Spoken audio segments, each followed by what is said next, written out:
नमस्कार दोस्तों, आप सबों का स्वागत है। बिहार बोर्ड मैट्रिक परीक्षा के लिए विज्ञान का बहुत ही महत्वपूर्ण ऑब्जेक्टिव प्रश्न, यह सभी प्रश्न जो आप स्क्रीन पर देख रहे हैं परीक्षा में पूछे गए हैं और पूछे जाएंगे।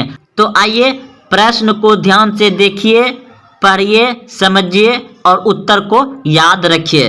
तो प्रश्न कह रहा है कि अवतल दर्पण की फोकस दूरी उसकी वक्रता त्रिज्या की होती है। तो प्रश्न को समझ गए होंगे। कह रहा है अवतल दर्पण की फोकस दूरी उसकी वक्रता त्रिज्या की होती है।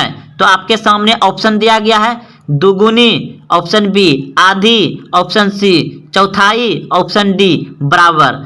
तो इन चारों ऑप्शन में से कौन सही है, कमेंट बॉक्स में उत्तर दीजिए अगर आप जान रहे हैं तो देखिए इस प्रश्न का उत्तर हो जाएगा आपका ऑप्शन नंबर बी, बिल्कुल सही है, आधी होगी। अवतल दर्पण की फोकस दूरी उसकी वक्रता त्रिज्या की आधी होती है। अगला प्रश्न देखिए, नेत्र लेंस की फोकस दूरी कम हो जाने से कौन सा दृष्टि दोष होता है। प्रश्न को समझ गए होंगे कि नेत्र लेंस की फोकस दूरी कम हो जाने से कौन सा दृष्टि दोष होता है। तो इस प्रश्न का उत्तर होगा आपका ऑप्शन नंबर ए, बिल्कुल सही है, निकट दृष्टि दोष होता है, निकट दृष्टि दोष होता है। अगला प्रश्न देखिए 3 नंबर, लघु पठन के समय परिपथ में विद्युतता का मापन है। लघु पठन के समय परिपथ में विद्युत धारा का मापन है। तो क्या होगा, तो इस प्रश्न का उत्तर होगा आपका ऑप्शन नंबर सी, बिल्कुल सही है, बहुत ही अधिक बाहर जाता है, बहुत ही अधिक बाहर जाता है। अगला प्रश्न देखिए, प्रश्न है निम्नलिखित में कौन सा पद विद्युत परिपथ में विद्युत शक्ति को निरूपित नहीं होता है। तो इस प्रश्न का उत्तर क्या होगा। प्रश्न को फिर से एक बार पढ़ देते हैं, निम्नलिखित में कौन सा पद विद्युत परिपथ में विद्युत शक्ति को निरूपित नहीं होता है। तो इस प्रश्न का उत्तर होगा आपका ऑप्शन नंबर बी, बिल्कुल सही है, I/R²। अगला प्रश्न 5 नंबर प्रश्न है, अभिनेत्र लेंस फोकस दूरी में परिवर्तन किया जाता है। तो इस प्रश्न का उत्तर होगा ऑप्शन नंबर सी, बिल्कुल सही है, पक्षांबी मांसपेशियों द्वारा। अगला प्रश्न देखिए, प्रश्न है विद्युत मोटर प्रवर्तित करता है, यानी विद्युत मोटर क्या चीज में बदलता है। तो विद्युत मोटर जो है प्रवर्तित करता है वह विद्युत ऊर्जा को यांत्रिक ऊर्जा में। विद्युत मोटर क्या करता है, विद्युत ऊर्जा को यांत्रिक ऊर्जा में बदलता है। ठीक, तो चलते अगले प्रश्न की ओर। प्रश्न है आपका, विद्युत बल्ब में फिलामेंट में किस तत्व का उपयोग होता है। विद्युत बल्ब के फिलामेंट में किस तत्व का उपयोग होता है। तो इस प्रश्न का उत्तर होगा आपका ऑप्शन नंबर ए, बिल्कुल सही है, टंगस्टन। अगला प्रश्न देखिए, प्रश्न है एक साधारण प्रिज्म कितने सतह से घिरे होते हैं। एक साधारण प्रिज्म कितने सतह से घिरे होते हैं। तो इस प्रश्न का उत्तर होगा आपका ऑप्शन नंबर सी, बिल्कुल सही है, 5 सतह से घिरे रहते हैं। अगला प्रश्न देखिए 9 नंबर प्रश्न है आपका कि प्रतिबिंब का आकार हमेशा वस्तु के बराबर है तो दर्पण होगा। प्रतिबिंब का आकार हमेशा वस्तु के बराबर है तो दर्पण होगा।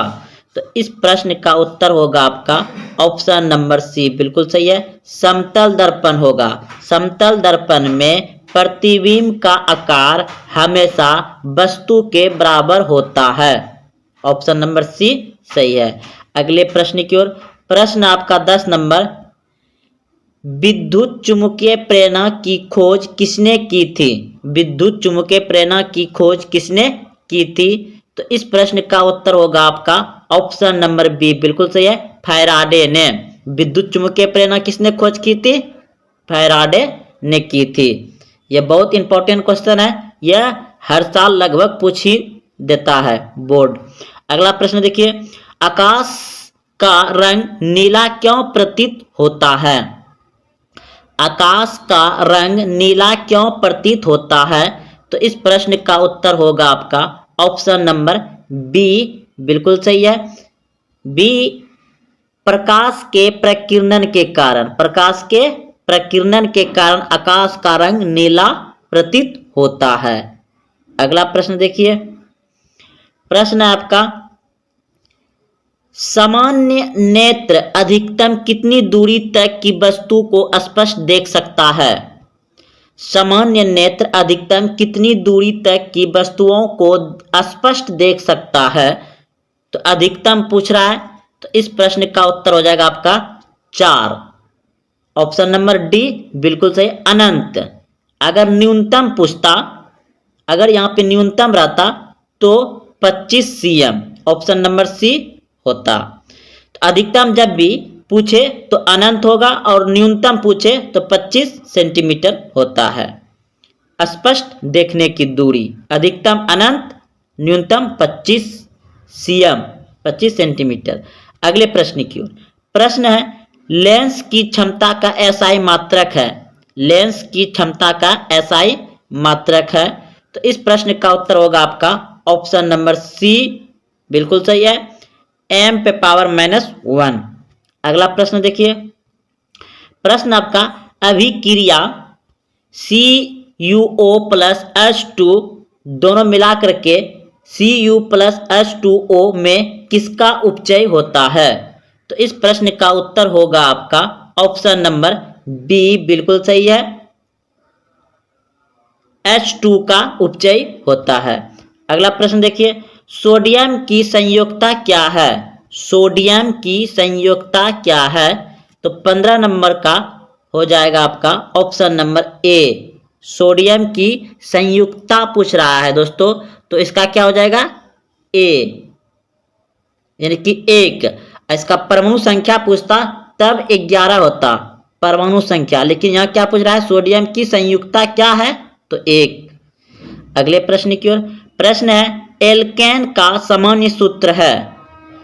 तो इस प्रश्न का उत्तर होगा आपका ऑप्शन नंबर सी, बिल्कुल सही है। एल्केन का सूत्र होता है CnH2n+2, याद रखिएगा, ये प्रश्न पूछा जाता है, बहुत बार पूछा गया और पूछे जाएंगे। अगले प्रश्न की ओर, प्रश्न आपका, उदासीन विलयन का पीएच मान क्या होगा? उदासीन विलयन का पीएच मान क्या होगा? तो इस प्रश्न का उत्तर होगा आपका 7 के बराबर, उदासीन 7 के बराबर। और अगर पूछ दिया जाए कि अम्ल, अम्ल अम्ल अम्ल क्या होता है? 7 से कम। क्षारीय क्या होता है? 7 से अधिक। जैसे रक्त क्षारीय है तो रक्त का पीएच मान कितना है? 7.4, 7.4 होता है रक्त, यानी कि रक्त क्या है? क्षारीय है। तो क्षारीय यानी 7 से अधिक पीएच मान होता है, और उदासीन का 7 के बराबर होता है, और अम्ल का 7 से कम होता है। अगला प्रश्न देखिए, आवर्त सारणी में कितने वर्ग है? आवर्त सारणी में कितने वर्ग है? तो इस प्रश्न का उत्तर होगा आपका ऑप्शन नंबर डी, बिल्कुल सही है, 18। आवर्त सारणी में कितने वर्ण है? 18, ऑप्शन नंबर डी सही है। अगले प्रश्न की ओर, प्रश्न है आपका 19 नंबर प्रश्न है, कौन सा ओ धातु विद्युत का सुचालक होता है? तो इस प्रश्न का उत्तर होगा आपका ऑप्शन नंबर बी, बिल्कुल सही है, ग्रेफाइट। ग्रेफाइट जो है कि विद्युत का सुचालक है। अगले प्रश्न की ओर, प्रश्न है आपका, कार्बन क्या है? कार्बन क्या है? धातु है, अधातु है, उपधातु है, या इनमें से कोई नहीं? तो कार्बन एक अधातु है, ऑप्शन नंबर बी बिल्कुल सही है। कार्बन क्या है? अधातु। अगला प्रश्न देखिए, प्रश्न है निम्न में कौन दुर्बल अम्ल है? तो निम्न में कौन दुर्बल अम्ल है? तो इस प्रश्न का उत्तर होगा आपका ऑप्शन नंबर डी, बिल्कुल सही है, CH3COOH। अगला प्रश्न देखिए, पोटेशियम के की परमाणु संख्या क्या है? पोटेशियम के की परमाणु संख्या क्या है? तो इस प्रश्न का उत्तर होगा आपका ऑप्शन नंबर ए, 19। पोटेशियम के की परमाणु संख्या कितना होता है? 19। अगले प्रश्न की ओर, प्रश्न है निम्न में से कौन मुख्यतः बायोगैस है? दोस्तों प्रश्न आपका निम्न में से कौन मुख्यतः बायोगैस है? तो इस प्रश्न का उत्तर होगा आपका ऑप्शन नंबर बी, बिल्कुल सही है, CH4 यानी मीथेन गैस। बायोगैस किसे कहता है? मीथेन गैस को। तो चलते अगले प्रश्न की ओर, प्रश्न आपका साधारण नमक का रासायनिक सूत्र क्या है? साधारण नमक का रासायनिक सूत्र क्या है? तो इस प्रश्न का उत्तर होगा आपका ऑप्शन नंबर बी, बिल्कुल सही है, NaCl। अगले प्रश्न की ओर, प्रश्न आपका किसी अभिक्रिया में भाग लेने वाले पदार्थ कहलाते हैं? किस अभिक्रिया में भाग लेने वाले पदार्थ कहलाते हैं? तो इस प्रश्न का उत्तर होगा आपका ऑप्शन नंबर सी, बिल्कुल सही है, अभिकारक। क्या कहलाता है? अभिकारक। किसी अभिक्रिया में भाग लेने वाले पदार्थ कहलाते हैं, क्या कहलाते हैं? अभिकारक। अगले प्रश्न की ओर, प्रश्न आपका कौन शून्य वर्ग का तत्व है? कौन शून्य वर्ग का तत्व है? तो ऑप्शन नंबर सी, बिल्कुल सही है, हीलियम, He हीलियम शून्य वर्ग का तत्व है। अगले प्रश्न की ओर, प्रश्न है कि स्वपोषी पोषण के लिए आवश्यक है। स्वपोषी पोषण के लिए आवश्यक है। तो इस प्रश्न का उत्तर होगा आपका इनमें सभी कार्बन डाइऑक्साइड तथा जल, क्लोरोफिल, सूर्य का प्रकाश स्वपोषी पोषण के लिए आवश्यक है, इनमें सभी। ऑप्शन नंबर डी सही है। अगले प्रश्न की ओर, प्रश्न है इनमें से कौन प्रकाश संश्लेषी अंग है? इनमें से कौन प्रकाश संश्लेषी अंग है?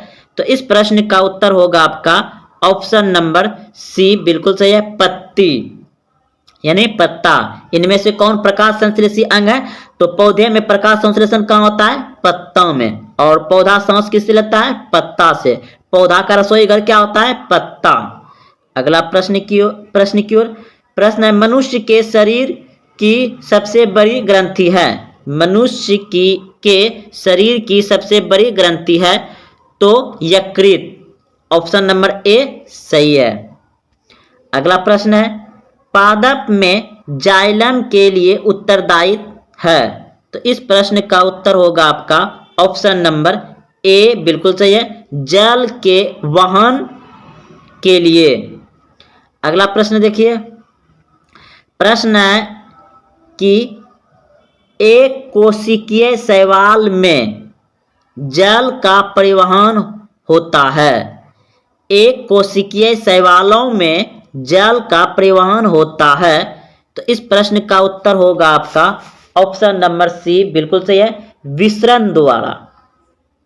अगला प्रश्न देखिए, मछली के हृदय में कोष्ठों की संख्या है? मछली के हृदय में कोष्ठों की संख्या है। तो इस प्रश्न का उत्तर होगा आपका 2। ऑप्शन नंबर ए सही है। अगले प्रश्न की ओर, प्रश्न निम्नलिखित में कौन एमिनो अम्ल के विखंडन से बनता है? तो इस प्रश्न का उत्तर होगा आपका ऑप्शन नंबर डी, बिल्कुल सही है, बी और सी दोनों सही है। बी और सी दोनों सही है। अगले प्रश्न की ओर, प्रश्न है ऑक्सिन है तो क्या है? तो इस प्रश्न का उत्तर हो जाएगा एक हार्मोन। ऑक्सीजन है एक हार्मोन, ऑप्शन नंबर ए सही है। अगले प्रश्न की ओर, प्रश्न है आपका, एक नर हार्मोन है, एक नर हार्मोन है, तो एक नर हार्मोन है, ऑप्शन नंबर डी सही है, टेस्टोस्टेरोन। अगला प्रश्न है, इनमें कौन अलैंगिक जनन की विधि है? इनमें कौन अलैंगिक जनन की विधि है?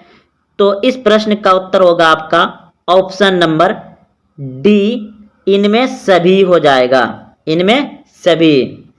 अगले प्रश्न की ओर, प्रश्न है, परागन कोष में होता है, पराग कोष में होता है, तो इस प्रश्न का उत्तर होगा आपका ऑप्शन नंबर डी, बिल्कुल सही है, परागनक। अगले प्रश्न की ओर, प्रश्न आपका, आनुवांशिक गुण का संदेश होता है, आनुवांशिक गुणों का संदेश होता है, तो डीएनए अणुओं में, डीएनए अणुओं में, ऑप्शन नंबर ए बिल्कुल सही है। अगले प्रश्न की ओर, प्रश्न है, किस वैज्ञानिक को आनुवांशिकी पिता कहा जाता है? किस वैज्ञानिक को आनुवांशिकी का पिता कहा जाता है? तो इस प्रश्न का उत्तर होगा आपका ऑप्शन नंबर बी, बिल्कुल सही है, गेगर जॉन मेंडल को, यानी कि मेंडल को आनुवांशिकी का पिता कहा जाता है, ऑप्शन नंबर बी। अगले 40 नंबर प्रश्न है, हाइड्रिला पौधे में रंध्र कहाँ पाए जाते हैं? तो इस प्रश्न का उत्तर होगा ऑप्शन नंबर डी, बिल्कुल सही है, इनमें से कोई नहीं। वायुमंडल में नाइट्रोजन की मात्रा है, वायुमंडल में नाइट्रोजन की मात्रा है, तो 78%, ऑप्शन नंबर सी सही है। अगला प्रश्न आपका, प्रश्न है, प्राकृतिक में पृथ्वी पर ऊर्जा का मुख्य स्रोत क्या है? प्राकृतिक में पृथ्वी पर ऊर्जा का मुख्य स्रोत क्या है? तो सूर्य का प्रकाश, ऑप्शन नंबर डी सही हो जाएगा। अगला प्रश्न है, द ऑर्गेनिक ऑफ नामक पुस्तक किसने लिखी? तो डार्विन ने, ऑप्शन नंबर बी बिल्कुल सही हो जाएगा। अगला प्रश्न है, ओजोन के अणु में ऑक्सीजन की परमाणु की संख्या होती है? तो इस प्रश्न का उत्तर हो जाएगा आपका ऑप्शन नंबर सी, बिल्कुल सही है, 3। अगला प्रश्न है, पौधे में प्रकाश संश्लेषण का स्थान है, पौधे में प्रकाश संश्लेषण का स्थान है, तो क्लोरोप्लास्ट, ऑप्शन नंबर बी सही है। अगला प्रश्न है, परिशोकित हिस्सा है, परिशोकित हिस्सा है, तो आहार नाल का, ऑप्शन नंबर ए सही है। अगला प्रश्न है, एक खाद्य श्रृंखला में तीसरे पोषी स्तर पर हमेशा कौन रहता है? तो इस प्रश्न का उत्तर हो जाएगा मांसाहारी, ऑप्शन नंबर बी सही हो जाएगा। अगला प्रश्न है, निम्न में से कौन सा समूह में केवल जैव नवीकरणीय पदार्थ है? तो इस प्रश्न का उत्तर हो जाएगा आपका ऑप्शन नंबर ए, बिल्कुल सही है, घास, पुष्प तथा चमड़ा, ऑप्शन नंबर ए सही है। अगला प्रश्न है, कमरे के ताप पर द्रव्य अवस्था में रहने वाली वो धातु, कमरे के ताप पर द्रव अवस्था में रहने वाली वो धातु ब्रोमीन है, ऑप्शन नंबर सी सही है। अगला प्रश्न है, निम्नलिखित में कौन सा युग्म एकल विस्थापन अभिक्रिया प्रदर्शित करती है? तो ऑप्शन नंबर बी आंसर हो जाएगा। अगला प्रश्न है, आवर्त सारणी में आवर्त की संख्या होती है? तो 7, ऑप्शन नंबर ए सही है। अगला प्रश्न है, पेंटा C5H12 के कितने संरचनात्मक संभावी है? तो इस प्रश्न का उत्तर हो जाएगा आपका ऑप्शन नंबर बी, बिल्कुल सही है, 3।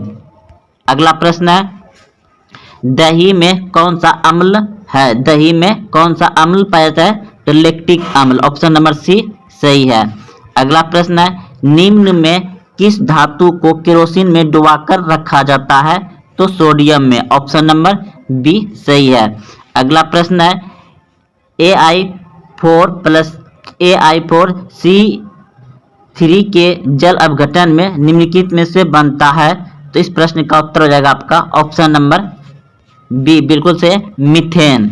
अगला प्रश्न है वह धातु जो सिर्फ अम्ल राज में घुलता है, तो Au सोना हो जाएगा। अगला प्रश्न है लेंस का आवर्धन का SI मात्रक होता है, तो मात्र विहीन, ऑप्शन नंबर सी सही है। अगला प्रश्न है किसी अंतरिक्ष यात्री को आकाश कैसा प्रतीत होता है, तो काला, ऑप्शन नंबर बी सही है। अगला प्रश्न है गोलीय दर्पण के परावर्तक पृष्ठ की वृत्ताकार सीमा रेखा का व्यास होता है, तो इस प्रश्न का उत्तर हो जाएगा आपका ऑप्शन नंबर सी बिल्कुल से गोलीय दर्पण का द्वारक, ऑप्शन नंबर सी सही है। अगला प्रश्न है किस दर्पण में दूर की वस्तु का प्रतिबिंब सदैव सीधा होता है, तो इस प्रश्न का उत्तर हो जाएगा आपका यह तो समतल दर्पण अथवा उत्तल दर्पण, ऑप्शन नंबर डी सही है। अगला प्रश्न है अवतल दर्पण की फोकस दूरी होती है, अवतल दर्पण की फोकस दूरी होती है ऋणात्मक, ऑप्शन नंबर बी सही है। अगला प्रश्न है किस दर्पण में हमेशा वस्तु से छोटा प्रतिबिंब बनता है, तो इस प्रश्न का उत्तर हो जाएगा आपका ऑप्शन नंबर ए बिल्कुल सही है, उत्तल दर्पण में। अगला प्रश्न है प्रकाश का प्राथमिक वर्ण है, तो नीला, हरा, लाल, ऑप्शन नंबर डी बिल्कुल सही है, इनमें सभी। अगला प्रश्न है तारे का टिमटिमाना प्रकाश की किस घटना को दर्शाता है, तो प्रकाश के अपवर्तन, ऑप्शन नंबर ए सही है। अगला प्रश्न है निम्नलिखित में कौन सी धातु विद्युत का सुचालक है, तो ग्रेफाइट, ऑप्शन नंबर ए सही है। अगला प्रश्न है बैटरी का अम्ल है सैद्रिक H2SO4, ऑप्शन नंबर सी सही है। अगला प्रश्न है काली चूना का रासायनिक सूत्र है, तो ऑप्शन नंबर सी बिल्कुल सही है, CaO, ऑप्शन नंबर सी सही है। अगला प्रश्न है आयोडीन युक्त नमक है, तो इस प्रश्न में उत्तर हो जाएगा आपका ऑप्शन नंबर सी, ए और बी दोनों। अगला प्रश्न है प्लास्टर ऑफ पेरिस का रासायनिक नाम है, तो इस प्रश्न का उत्तर हो जाएगा आपका ऑप्शन नंबर ए बिल्कुल सही है, calcium sulphate, option number A सही है। अगला प्रश्न है लॉन्ग टेल किस प्रकार का सूचक है, तो गंधनीय सूचक है, ऑप्शन नंबर सी सही है। अगला प्रश्न है घरेलू गैस LPG का मुख्य अवयव है, तो ब्यूटेन, ऑप्शन नंबर बी सही है। अगला प्रश्न है C60 फ्लोरीन की आकृति निम्नलिखित में से कैसी होती है, तो फुटबॉल की तरह होती है, ऑप्शन नंबर बी सही है।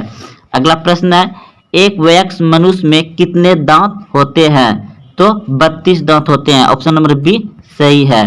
अगला प्रश्न है मस्तिष्क उत्तरदायी होता है, तो मस्तिष्क उत्तरदायी होता है हृदय संपन्न के लिए, शारीरिक संतुलन के लिए, सोचने के लिए, इनमें सभी, ऑप्शन नंबर डी सही हो जाएगा आपका, ऑप्शन नंबर डी सही है, इनमें सभी। अगला प्रश्न है ट्रेकोनिया किस जीव का श्वसन अंग है, तो दोस्तों इस प्रश्न का उत्तर हो जाएगा आपका ऑप्शन नंबर सी बिल्कुल सही, कॉकरोच। अगला प्रश्न है शरीर में भोजन किस प्रकार की अभिक्रिया होती है, तो इस प्रश्न का उत्तर हो जाएगा आपका ऑप्शन नंबर सी बिल्कुल सही, उपचयन। अगला प्रश्न है पूर्ण विकृत अंडाशय कहलाता है, तो फल, ऑप्शन नंबर पूर्ण विकसित अंडाशय कहलाता है, तो फल हो जाएगा, ऑप्शन नंबर सी सही है। अगला प्रश्न है एक स्त्री में कौन सा लिंग गुणसूत्र मिलते हैं, तो XX मिलते हैं, ऑप्शन नंबर बी सही है। अगला प्रश्न है मतोपजीवी का उदाहरण है, तो इस प्रश्न का उत्तर हो जाएगा आपका ऑप्शन नंबर बी बिल्कुल सही, गोबर छाता, ऑप्शन नंबर बी सही है। अगला प्रश्न है निम्नलिखित में कौन जीवाश्म ईंधन नहीं है, तो इस प्रश्न का उत्तर हो जाएगा ऑप्शन नंबर ए बिल्कुल सही, बायोगैस नहीं है। अगला प्रश्न है टिटरी बांध निर्माण का उद्देश्य क्या है, तो ऑप्शन नंबर डी हो जाएगा सही, जल पूर्ति, भूमि सिंचाई, बिजली उत्पादन, ऑप्शन नंबर डी सही हो जाएगा। अगला प्रश्न है विद्युत फ्यूज विद्युत धारा के किस सिद्धांत पर कार्य करता है, विद्युत फ्यूज विद्युत धारा के किस सिद्धांत पर कार्य करता है, ऑप्शन ए ऊष्मीय, ऑप्शन बी चुंबकीय ऑप्शन सी, रासायनिक ऑप्शन डी, इनमें से कोई नहीं। तो ऑप्शन नंबर ए बिल्कुल सही है, ऑप्शन नंबर ए बिल्कुल सही है। ऊष्मीय विद्युत फ्यूज विद्युत धारा के किस सिद्धांत पर कार्य करता है? ऊष्मीय सिद्धांत पर कार्य करता है। ऑप्शन नंबर ए सही है।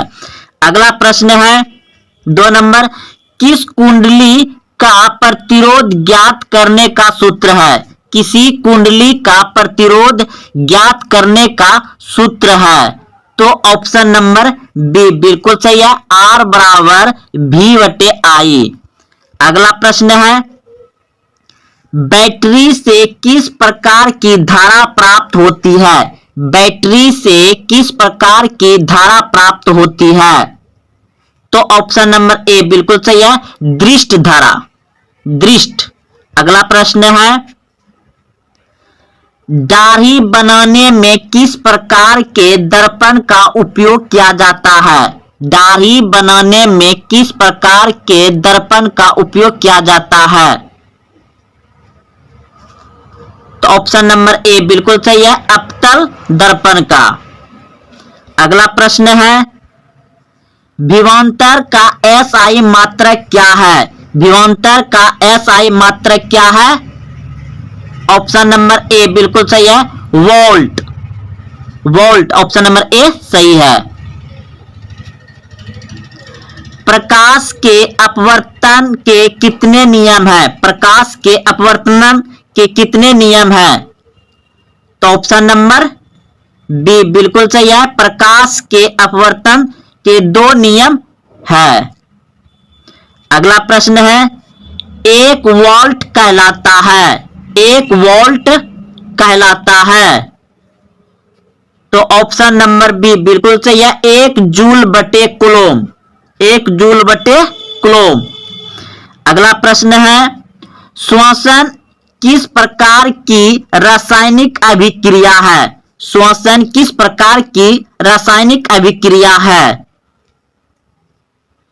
तो ऑप्शन नंबर ए बिल्कुल सही है, उपचयन। अगला प्रश्न है, कौन विद्युत का सर्वोत्तम सुचालक है? कौन विद्युत का सर्वोत्तम सुचालक है? तो एजी चांदी, एजी चांदी। अगला प्रश्न है, आवर्त सारणी के उग्र स्तंभ को कहा जाता है? आवर्त सारणी के उग्र स्तंभ को कहा जाता है? तो वर्ग कहा जाता है। ऑप्शन नंबर ए सही है, वर्ग। अगला प्रश्न है, निम्नलिखित में कौन उपधातु है? निम्नलिखित में कौन उपधातु है? तो ऑप्शन नंबर डी बिल्कुल सही है, बी। अगला प्रश्न है, पीतल है, पीतल है? तो पीतल क्या है? मिश्र धातु है। ऑप्शन नंबर सी बिल्कुल सही है, मिश्र धातु। अम्लीय विलयन का पीएच मान होता है? अम्लीय विलयन का पीएच मान होता है? तो अम्लीय विलयन का पीएच मान होता है 7 से कम। और अगर पूछ दिया जाए कि क्षारीय विलयन का पीएच मान होता है तो 7 से अधिक। क्षारीय विलयन का पीएच मान 7 से अधिक, अम्लीय का 7 से कम और उदासीन का 7 होता है। उदासीन का पीएच मान होता है 7, अम्लीय विलयन का पीएच मान होता है 7 से कम, क्षारीय विलयन का पीएच मान होता है 7 से अधिक। तो इस प्रश्न का उत्तर हो जाएगा आपका, अम्लीय पूछा है तो 7 से कम। ऑप्शन नंबर बी सही है। अगला प्रश्न है, सरलतम हाइड्रोकार्बन है? सरलतम हाइड्रोकार्बन है? तो मीथेन। ऑप्शन नंबर ए सही है, मीथेन। अगला प्रश्न है, कूटपात किसमें पाया जाता है? कूटपात किसमें पाया जाता है? तो अमीमा में। ऑप्शन नंबर सी बिल्कुल सही है, कूटपात किसमें पाया जाता है? अमीमा में। अगला प्रश्न है, पुष्पी पौधों में लैंगिक जनन होता है? पुष्पी पौधों में लैंगिक जनन होता है? तो फूलों में, ऑप्शन नंबर बी बिल्कुल सही है, फूलों में। प्रश्न है, निम्न में कौन उत्सर्जी अंग है? निम्न में कौन उत्सर्जी अंग है? तो ऑप्शन नंबर ए बिल्कुल सही है, वृक्क। वृक्क उत्सर्जी अंग है, वृक्क उत्सर्जी अंग है। अगला प्रश्न है, शुक्राणु बनता है, शुक्राणु बनता है तो वृषण में, ऑप्शन नंबर ए सही है। अगला प्रश्न है, निम्न में कौन प्राकृतिक संसाधन नहीं है? निम्न में कौन प्राकृतिक संसाधन नहीं है? तो ऑप्शन नंबर डी बिल्कुल सही है, प्राकृतिक संसाधन नहीं है। निम्न में कौन प्राकृतिक संसाधन नहीं है? तो जीवधारी, ऑप्शन नंबर डी सही है, जीवधारी। इंसुलिन की कमी से होता है, इंसुलिन की कमी से होता है मधुमेह रोग, ऑप्शन नंबर सी बिल्कुल सही है, मधुमेह रोग होता है इंसुलिन की कमी से। इंद्रधनुष का बनना किस परिघटना पर आधारित है? इंद्रधनुष का बनना किस परिघटना पर आधारित है? तो प्रकाश का वर्ण विक्षेपण, ऑप्शन नंबर सी सही है। अगला प्रश्न है आपका, किस दर्पण से वस्तु का बड़ा प्रतिबिंब बनता है? किस दर्पण से वस्तु का बड़ा प्रतिबिंब बनता है? तो ऑप्शन नंबर बी बिल्कुल सही है, अवतल दर्पण से वस्तु का बड़ा प्रतिबिंब बनता है। अगला प्रश्न है आपका, निम्न में से कौन सा पदार्थ लेंस बनाने के लिए प्रयुक्त नहीं किया जा सकता है? निम्न में से कौन सा पदार्थ लेंस बनाने के लिए प्रयुक्त नहीं किया जा सकता है?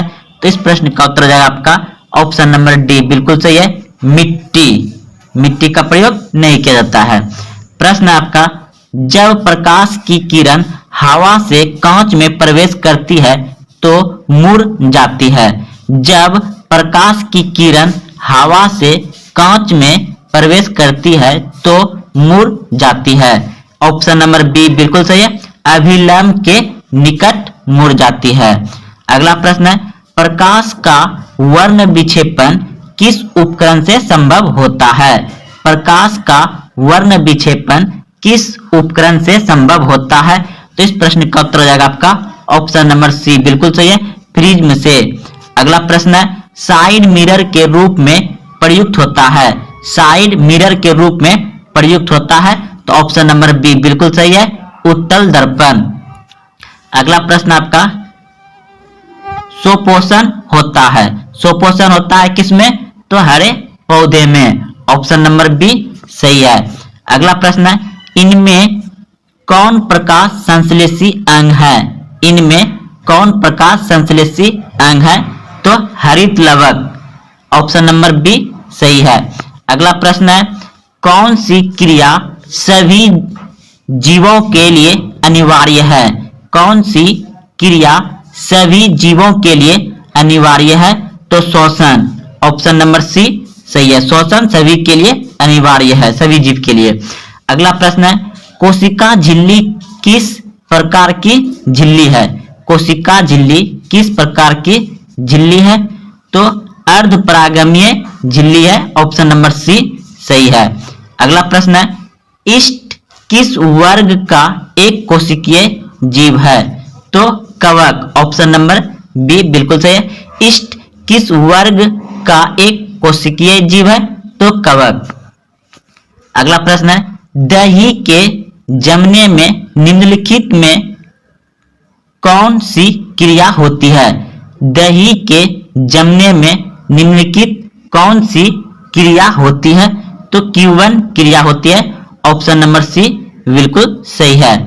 प्रश्न है, श्वसन क्रिया के दौरान कितने प्रतिशत ऊर्जा ताप के रूप में निष्कासित होती है? तो इस प्रश्न का उत्तर हो जाएगा 20%। अगला प्रश्न है, रक्षी कोशिका पाई जाती है। रक्षी कोशिका पाई जाती है कहाँ? पत्ती में, ऑप्शन नंबर बी सही है। अगला प्रश्न है, प्रकाश संश्लेषण द्वारा किसकी प्राप्ति होती है? प्रकाश संश्लेषण द्वारा किसकी प्राप्ति होती है? तो ग्लूकोज की। ऑप्शन नंबर सी सही है। अगला प्रश्न है, वह कौन सा प्रक्रम है जिनके द्वारा शरीर में ऊर्जा का उत्पन्न होता है?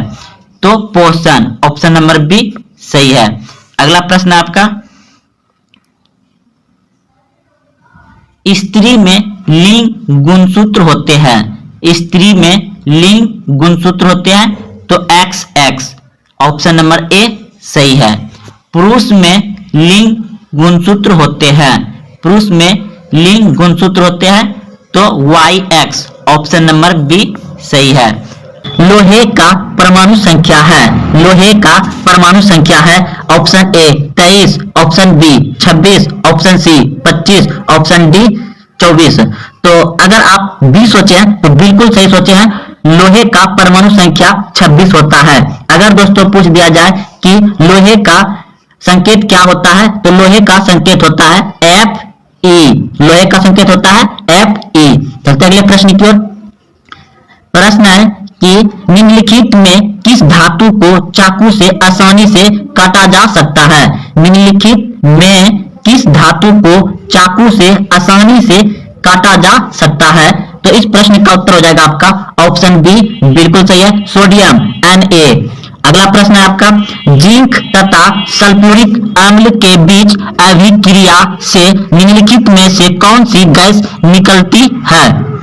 प्रश्न है, जिंक तथा सल्फ्यूरिक अम्ल के बीच अभिक्रिया से निम्नलिखित में कौन सी गैस निकलती है? तो इस प्रश्न का उत्तर हो जाएगा आपका ऑप्शन नंबर सी बिल्कुल सही है, H2। अगला प्रश्न है, सोडियम की परमाणु संख्या है। सोडियम की परमाणु संख्या है तो ऑप्शन नंबर ए बिल्कुल सही है, 11। सोडियम की परमाणु संख्या कितनी है? 11। अगला प्रश्न है, आवर्त सारणी के प्रथम वर्ग के सदस्य होते हैं। आवर्त सारणी के प्रथम वर्ग के सदस्य होते हैं तो ऑप्शन नंबर सी बिल्कुल सही है, क्षारीय धातु होते हैं। आवर्त के प्रथम वर्ग में कौन सी धातु पाए जाते हैं? क्षारीय धातु पाए जाते हैं। अगला प्रश्न है, निम्नलिखित में सबसे भारी धातु कौन है? निम्नलिखित में सबसे भारी धातु कौन है? तो ऑप्शन नंबर बी बिल्कुल सही है, यूरेनियम। सबसे भारी धातु कौन सी है? यूरेनियम। अगला प्रश्न है, लोहे एवं इस्पात को जंग से सुरक्षित रखने के लिए ऊन पर किस धातु की पतली परत चढ़ाई जाती है?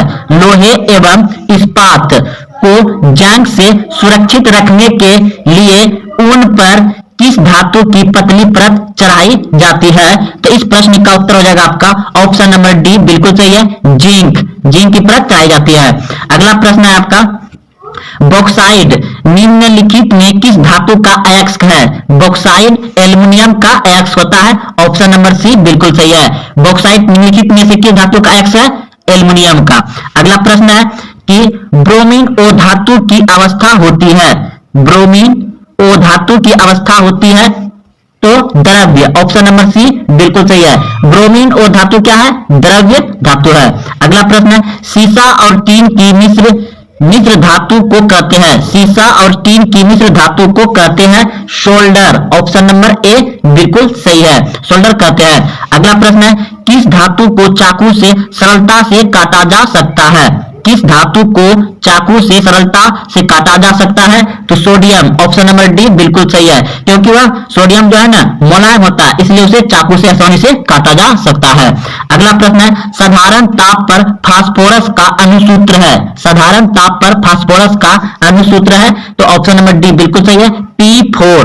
अगला प्रश्न आपका, बेकिंग सोडा का रासायनिक सूत्र है। बेकिंग सोडा का रासायनिक सूत्र है तो ऑप्शन नंबर ए बिल्कुल सही है, NaHCO3। बेकिंग सोडा का रासायनिक सूत्र क्या होता है? NaHCO3। ऑप्शन नंबर ए सही है। अगला प्रश्न है आपका, निम्न में कौन ओ धातु विद्युत का सुचालक है? निम्न में कौन ओ धातु विद्युत का सुचालक है? तो ग्रेफाइट। ऑप्शन नंबर ए बिल्कुल सही है, ग्रेफाइट। अगला प्रश्न है, ग्रेफाइट कार्बन का एक अपरूप है जो क्या है? तो वह है मुलायम। ऑप्शन नंबर ए हो जाएगा। अगला प्रश्न है कि आभूषण बनाने वाले सोना होता है। आभूषण बनाने वाला सोना होता है तो 22 कैरेट का होता है। आभूषण क्या बनता है? 22 कैरेट का होता है, क्योंकि 24 कैरेट का शुद्ध सोना होता है और वह मुलायम होता है, तो उसे कठोर बनाने के लिए उसमें तांबा या चांदी मिलाया जाता है। तो ऑप्शन नंबर ए बिल्कुल सही है। आभूषण जब भी बनता है तो वह 22 कैरेट का ही बनता है। अगला प्रश्न है कि निम्न में किस धातु को केरोसिन में डुबाकर रखा जाता है? निम्न में किस धातु को केरोसिन में डुबाकर रखा जाता है? तो इस प्रश्न का उत्तर हो जाएगा आपका ऑप्शन नंबर ए बिल्कुल सही है। सोडियम को केरोसिन तेल यानी मिट्टी तेल में रखा जाता है, सोडियम को। अगला प्रश्न है निम्न में कौन ओ धातु पानी में डुबाकर रखी जाती है? निम्न में कौन ओ धातु पानी में डुबाकर रखी जाती है? तो इस प्रश्न का उत्तर आ जाएगा ऑप्शन नंबर ए बिल्कुल सही है, श्वेत फास्फोरस। श्वेत फास्फोरस को पानी में डुबाकर रखी जाती है। अगला प्रश्न आपका अम्लीय वर्षा के जल का पीएच मान क्या होना चाहिए? अम्लीय वर्षा के जल का पीएच मान क्या होना चाहिए? तो ऑप्शन नंबर बी बिल्कुल सही है।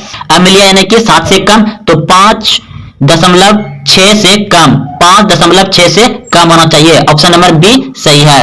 अगला प्रश्न है कि चींटी के डंक एक अम्ल छोड़ जाते हैं जिनके कारण जलन एवं दर्द का अनुभव होता है। यह अम्ल निम्नलिखित में से कौन है? तो प्रश्न कर रहा है जब चींटी किसी को जब काट लेता है तो उसमें कौन सा अम्ल छोड़ देता है जिसके कारण जलन एवं दर्द का अनुभव होता है? तो इस प्रश्न का उत्तर हो जाएगा आपका ऑप्शन नंबर ए बिल्कुल सही है, मेथोनिक अम्ल। ऑप्शन नंबर ए मेथोनिक अम्ल छोड़ देता है। अगला प्रश्न है ऑक्जेलिक अम्ल निम्नलिखित में किसमें पाया जाता है? ऑक्जेलिक अम्ल निम्नलिखित में किसमें पाया जाता है? तो ऑप्शन नंबर ए बिल्कुल सही है, टमाटर में। अगला प्रश्न आपका कि मधुमक्खी का डंक एक अम्ल छोड़ता है जिसके कारण दर्द एवं जलन का अनुभव होता है, यह अम्ल है। तो मधुमक्खी और मक्खी एक है, मेथोनिक अम्ल। ऑप्शन नंबर ए बिल्कुल सही है। यह क्वेश्चन देखिए 2020 में पूछे गए हैं। अगला प्रश्न आपका टाइट्रिक अम्ल निम्नलिखित में से किसमें पाया जाता है? टाइट्रिक अम्ल निम्नलिखित में से किसमें पाया जाता है? तो टाइट्रिक अम्ल पाया जाता है इमली में। ऑप्शन नंबर डी बिल्कुल सही है। टाइट्रिक अम्ल किसमें पाया जाता है? इमली में। अगला प्रश्न है आपका शुद्ध जल का पीएच मान होता है। शुद्ध जल का पीएच मान होता है कितना? 7। ऑप्शन नंबर बी बिल्कुल सही है। अगला प्रश्न है दांत को साफ करने के लिए दांत मंजन प्राय होता है। तो दांत को साफ करने के लिए दांत मंजन प्राय होता है क्षारीय। ऑप्शन नंबर ए बिल्कुल सही है, क्षारीय होता है। अगला प्रश्न है हमारे शरीर किस पीएच परास के बीच कार्य करता है? तो इस प्रश्न का उत्तर हो जाएगा आपका ऑप्शन नंबर सी बिल्कुल सही है, 6 से 8, 6.6 से 8, 6.0 से 6.8 के बीच कार्य करता है। अगला प्रश्न है किसी अम्लीय विलयन का पीएच मान होता है। किसी अम्लीय विलयन का पीएच मान होता है तो 7 से कम। ऑप्शन नंबर सी बिल्कुल सही है। अम्लीय होता है 7 से कम, क्षारीय होता है 7 से अधिक और उदासीन होता है 7। अगला प्रश्न है आपका किसी उदासीन विलयन का पीएच मान कितना होता है? अभी जस्ट बोले हैं 7 होता है। अगला प्रश्न है आपका कि प्रश्न है आधुनिक आवर्त नियम के अनुसार तत्वों का गुण धर्म। तो आधुनिक आवर्त नियम के अनुसार तत्वों का गुण धर्म है ऑप्शन नंबर बी बिल्कुल सही है, परमाणु संख्या का आवर्त फलन। परमाणु संख्या का आवर्त फलन। ऑप्शन नंबर बी सही है। अगला प्रश्न आपका सल्फर परमाणु की 72 कक्षा में इलेक्ट्रॉनों की संख्या कितनी होती है? प्रश्न को फिर से पढ़ते दोस्तों, सल्फर परमाणु की 72 कक्षा में इलेक्ट्रॉनों की संख्या कितनी होती है? तो इस प्रश्न का उत्तर हो जाएगा आपका ऑप्शन नंबर सी बिल्कुल सही है, 6 होती है। सल्फर परमाणु की 72 कक्ष यानी कि बाहर वाले कक्षों में इलेक्ट्रॉन संख्या कितनी होती है? 6 होती है। ऑप्शन नंबर सी सही है। अगला प्रश्न है निम्न में से कौन सा उपधातु है? निम्न में से कौन सा उपधातु है? तो जीई। ऑप्शन नंबर सी बिल्कुल सही है, जीई उपधातु है। प्रश्न है किसी कोष में इलेक्ट्रॉनों की अधिकतम संख्या होती है? किसी कोष में इलेक्ट्रॉनों की अधिकतम संख्या होती है। तो इस प्रश्न का उत्तर हो जाएगा ऑप्शन नंबर सी, बिल्कुल सही है, 3n²। अगला प्रश्न है, क्लोरीन के परमाणु की 72 कक्ष में इलेक्ट्रॉनों की संख्या कितनी होती है? क्लोरीन की 72 कक्ष में इलेक्ट्रॉनों की संख्या कितनी होती है? तो इस प्रश्न का उत्तर हो जाएगा आपका ऑप्शन नंबर सी, बिल्कुल सही है, 7 होती है, 7। अगला प्रश्न है, आवर्त सारणी में किस वर्ग में ऊपर से नीचे आने पर तत्व की धात्विक गुण क्या होती है? प्रश्न कह रहा है कि आवर्त सारणी में किसी वर्ग में ऊपर से नीचे आने पर तत्व के धात्विक गुण क्या होती है? तो इस प्रश्न का उत्तर हो जाएगा बढ़ता है। धात्विक गुण क्या होता है? बढ़ता है। जब हम ऊपर से नीचे आएंगे किसी आवर्त सारणी में तो तत्व का गुण धर्म जो होगा वो बढ़ता है। ऑप्शन नंबर ए सही है। अगला प्रश्न आपका कि वर्ग एक के तत्व कहलाते हैं, वर्ग एक के तत्व कहलाते हैं क्षार्य धातु। ऑप्शन नंबर ए बिल्कुल सही, बी बिल्कुल सही है। वर्ग एक के तत्व क्या कहलाते हैं? क्षार्य धातु। ऑप्शन नंबर बी बिल्कुल सही है। अगला प्रश्न है, द्वितीय आवर्त में तत्वों के लिए कौन सा रोल महत्तम सेल है? तो इस प्रश्न का उत्तर हो जाएगा आपका ऑप्शन नंबर सी, बिल्कुल सही है, एम सेल। अगला प्रश्न है, 1 पीएम यानी पिकोमीटर, 1 पिकोमीटर बराबर होता है, 1 पिकोमीटर बराबर होता है 10 पे पावर -12 मीटर होता है, 1 पिकोमीटर बराबर। अगला प्रश्न है, आधुनिक आवर्त सारणी में 36 कतारों की संख्या है। आधुनिक आवर्त सारणी में 36 कतारों की संख्या है, तो ऑप्शन नंबर सी बिल्कुल सही है, 16। अगला प्रश्न है, आवर्त सारणी में कितने वर्ग है? आवर्त सारणी में कितने वर्ग है? तो 18 वर्ग है। आवर्त सारणी में कितने वर्ग है? 18। अगला प्रश्न है, अक्रिय तत्व कौन है? अक्रिय तत्व कौन है? तो इस प्रश्न का उत्तर हो जाएगा आपका ऑप्शन नंबर बी, बिल्कुल सही है, हीलियम। अक्रिय तत्व कौन सा है? हीलियम। अगला प्रश्न है, रंपा विद्रोह हुआ, रंपा विद्रोह कब हुआ? तो रंपा विद्रोह हुआ था 1916 ईस्वी में। रंपा विद्रोह कब हुआ था? 1916 ईस्वी में। अगला प्रश्न है, महात्मा गांधी ने किस पत्रिका का संपादन किया था? महात्मा गांधी ने किस पत्रिका का संपादन किया था? तो Young India. Option number C बिल्कुल सही है, यंग इंडिया का। अगला प्रश्न है, गदर पार्टी की स्थापना किसने और कब की? गदर पार्टी की स्थापना किसने और कब की? तो इस प्रश्न का उत्तर हो जाएगा लाला हरदयाल 1913 ईस्वी में गदर पार्टी की स्थापना की थी। अगला प्रश्न है, जलियांवाला बाग हत्याकांड किस तिथि को हुआ था? 13 अप्रैल 1919 ईस्वी को हुआ था। अगला प्रश्न है, लखनऊ समझौता किस वर्ष हुआ? लखनऊ समझौता किस वर्ष हुआ? तो 1916 ईस्वी में हुआ था लखनऊ समझौता। अगला प्रश्न है आपका कि बोल्शेविक क्रांति कब हुई थी? बोल्शेविक क्रांति कब हुई थी? तो नवंबर 1917 में हुआ था। बोल्शेविक क्रांति कब हुई थी? नवंबर 1917 में। अगला प्रश्न है, लाल सेना का गठन किसने किया? लाल सेना का गठन किसने किया? तो ट्रेस्टकी ने किया था लाल सेना का गठन। अगला प्रश्न है कि लेनी की मृत्यु कब हुई? लेनी की मृत्यु कब हुई? तो 1924 ईस्वी में लेनी की मृत्यु हुई थी।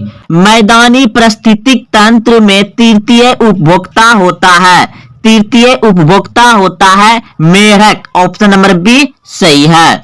अगला प्रश्न है, एक वन पारिस्थितिक तंत्र में हिरण होते हैं, एक वन पारिस्थितिक तंत्र में हिरण होते हैं, तो हिरण क्या होते हैं? प्राथमिक उपभोक्ता। ऑप्शन नंबर बी सही है। अगला प्रश्न है, यूरो 2 का संबंध है, यूरो 2 का संबंध है, तो यह यूरो 2 क्या है? एक वायु प्रदूषण से संबंधित है, वायु प्रदूषण से संबंधित है। ऑप्शन नंबर ए सही हो जाएगा, वायु प्रदूषण से संबंधित है। अगला प्रश्न है, किसी पारितंत्र के जैविक घटक होते हैं, किसी पारितंत्र के जैविक घटक होते हैं, तो पौधे एवं मृदा यानी पौधे और मिट्टी, पौधे और मृदा। ऑप्शन नंबर बी सही है। अगला प्रश्न है, डेंगू उत्पन्न करने वाले मच्छर किस तरह के जल में रहते हैं? डेंगू उत्पन्न करने वाले मच्छर किस जल में रहते हैं? तो डेंगू उत्पन्न करने वाले मच्छर रहते हैं साफ जल में। ऑप्शन नंबर ए सही है, साफ जल में। अगला प्रश्न है,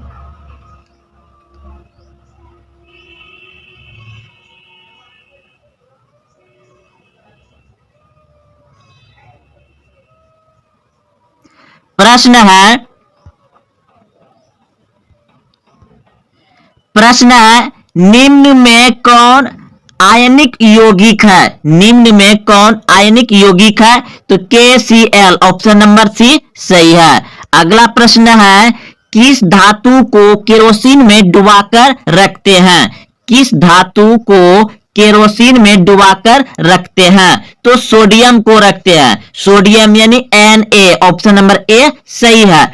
और सोडियम जो है ना ये मुलायम होता है, पनीर की तरह मुलायम होता है और इसे चाकू से आसानी से काटा जा सकता है।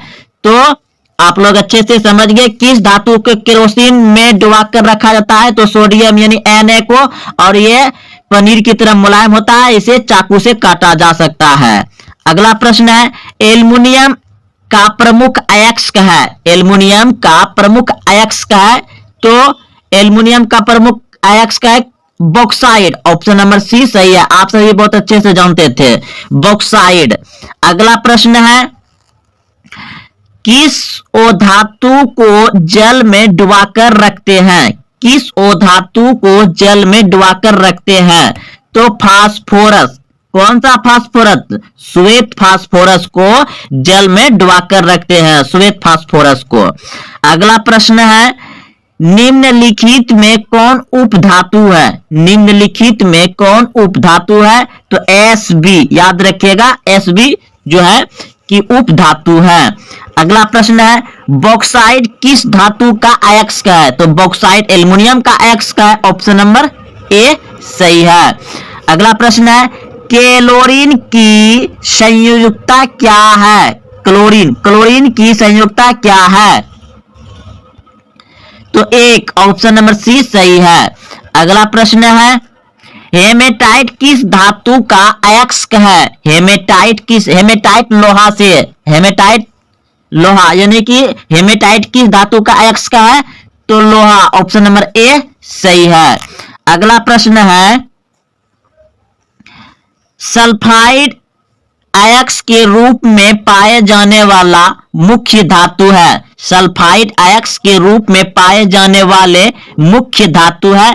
तो जिंक और कॉपर, और जिंक और कॉपर यानी ऑप्शन नंबर ए सही हो जाएगा। ऑप्शन नंबर ए सही है, जिंक और कॉपर।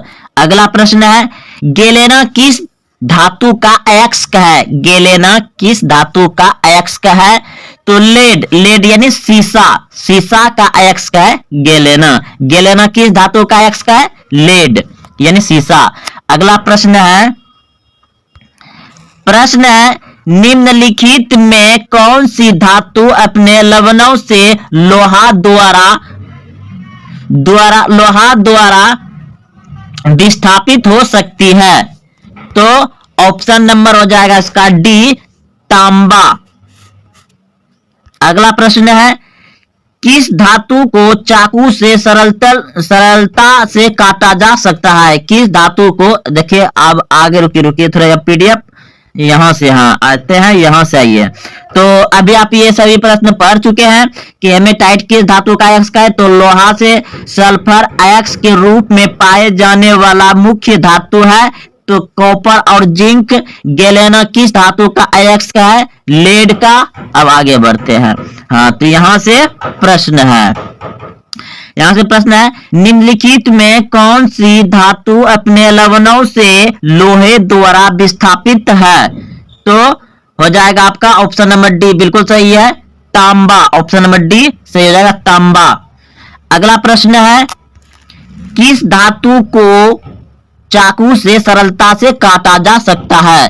किस धातु को चाकू से सरलता से काटा जा सकता है? उत्तर पर है सोडियम।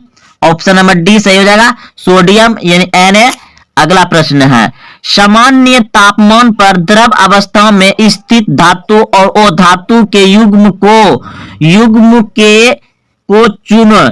को चुने, यानी कि कराए कि देखिए सामान्य तापमान जो हर समान रह जाता है,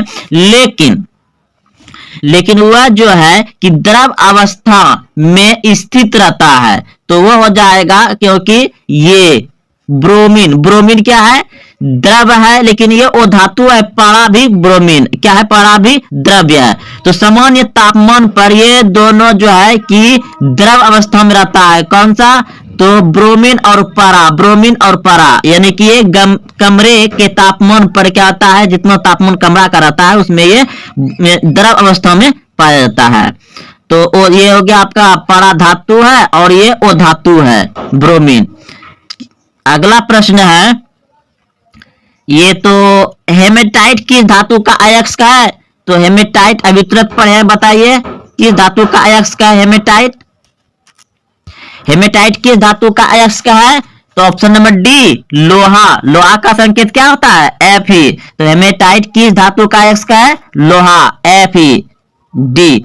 अगला प्रश्न है, विद्युत के सुचालक युग्म को चुने, यानी कि विद्युत जो जिसमें सुचालक हो जाता है, विद्युत आर पार यानी चला जाता है, आता जाता है, तो कौन सा हो जाएगा, तो हम देख रहे हैं कि लोहा और ग्रेफाइट, तो ये तो बिल्कुल सही है। इसमें तांबा सही है, लेकिन ये सल्फर में नहीं होता है। इसमें सोना सही है, लेकिन इसमें हीरा में नहीं होता है। इसमें चांदी सही है, लेकिन इसमें नहीं होता है। तो ऑप्शन नंबर ए ही सही हो जाएगा, ए, यानी कि इसमें दोनों सही है। युग्म मतलब जोड़ा, ये दोनों लोहा और ग्रेफाइट सही है। इसमें आपका सल्फर गलत है, इसमें ना होता, और इसमें हीरा गलत हो जाएगा, और इसमें ये गलत हो जाएगा। चांदी सही है, तांबा सही है, सोना सही है। तो दोनों लेकिन सही होना चाहिए। तो दोनों किस में सही है, ऑप्शन नंबर ए में। अगला प्रश्न देखते हैं, धातुओं को जोड़ने में प्रयुक्त गैस, यानी कि धातु को वेल्डिंग किया जाता है, तो उसमें कौन सा गैस प्रयुक्त होता है, एथाइन। ऑप्शन नंबर सी सही है। धातु को जोड़ने में प्रयुक्त गैस किसका उपयोग होता है, एथाइन।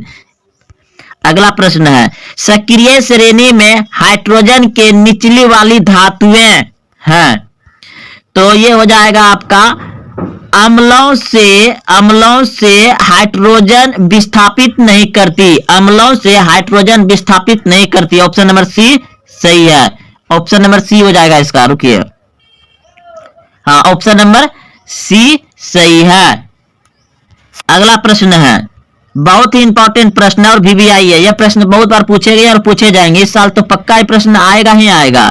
क्या है, जल में हाइड्रोजन और ऑक्सीजन के परमाणुओं का अनुपात क्या होता है।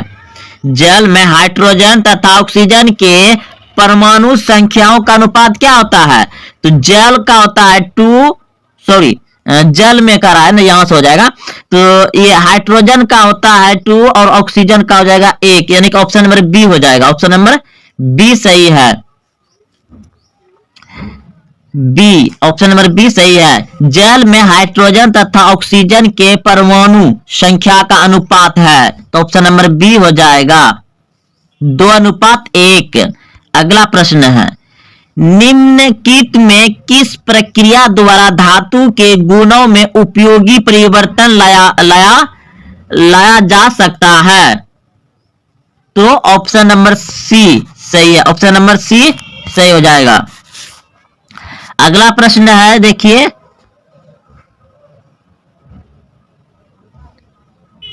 हाँ प्रश्न है, निम्नलिखित में कौन ओ धातु है, तो बताइए इसमें कौन ओ धातु है, तो ओ धातु है, निम्नलिखित में कौन ओ धातु है, तो ऑप्शन नंबर ए सही हो जाएगा, Fe लोहा। अगला प्रश्न है, 1 ग्राम सोने से कितना लंबा तार बनाया जा सकता है। 1 ग्राम सोने से कितना लंबा तार बनाया जा सकता है, तो 1 ग्राम सोने से 2 किलोमीटर तक लंबा तार बनाया जा सकता है, 2 किलोमीटर तक। अगला प्रश्न है, कौन सा ओ धातु कमरे के ताप पर द्रव अवस्था में होता है? तो अभी तुरंत जोड़ा लगाने वाला पढ़े थे, जोड़ा लगाने में क्या था, ये दोनों था। तो यहाँ क्या पूछा है, ओ धातु। अगर ओ धातु नहीं रहता तो पड़ा हो जाता, लेकिन यहाँ ओ धातु है तो ओ धातु जानते हैं क्या आता है, ब्रोमीन।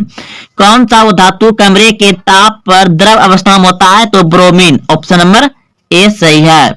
अगला प्रश्न है, निम्नलिखित में कौन सी धातु सबसे अधिक तन्य है? सबसे अधिक तन्य है, निम्नलिखित में से कौन सी धातु सबसे अधिक तन्य है? तो सबसे तन्य कौन सा है? सोना, ऑप्शन नंबर ए सही है। 1 ग्राम सोने से 2 किलोमीटर तक तार बनाया जाता है, तो सबसे तन्य यानी कि ताना किसका है? सोना का है।